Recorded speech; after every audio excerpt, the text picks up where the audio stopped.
هي فرنسا ارخص ولا ايطاليا سوس؟ انا عايش في ايطاليا يا صاحبي، وحابب اقول لك اللي انا ب 100 جنيه النهارده عامل لك اسبيزه 4 تنفار تكفيهم اسبوع اكل وشرب اسبوع كامل. خليك معايا، بتهيألي ايطاليا ارخص.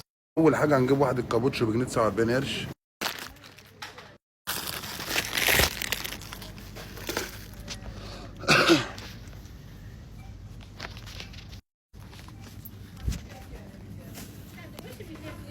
نجيب 20 بيضه ارانب عاملين 4 جنيه، يعني البيضه واقفه ب 20 قرش. خليك معايا. عندك 12 علبه تونه عاملين 8 يورو. خليك معايا. نجيب واحده صابون مواعين عامله 99 قرش، يعني جنيه. طبعا ونرجع نقول السكر غير هنحل بايه؟ 90 سكر ب 2 جنيه. طبعا اهم حاجه السلمون عامل 2 جنيه 59 قرش. علينا بطاطس بتتسوى اهي، كوزا برندي بطاطينا عادي متي. هنجيب واحد من جنيه 79 قرش. بوي هات واحده من ده عند ده كويس.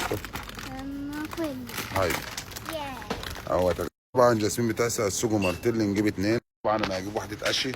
طبعا عاوزين نجيب لنا واحده بيتزا عامله 2 جنيه 29 قرش. نجيب واحده من دي ونجيب واحده تفاح احمر عشان معلمه بس عاوزاه ربنا.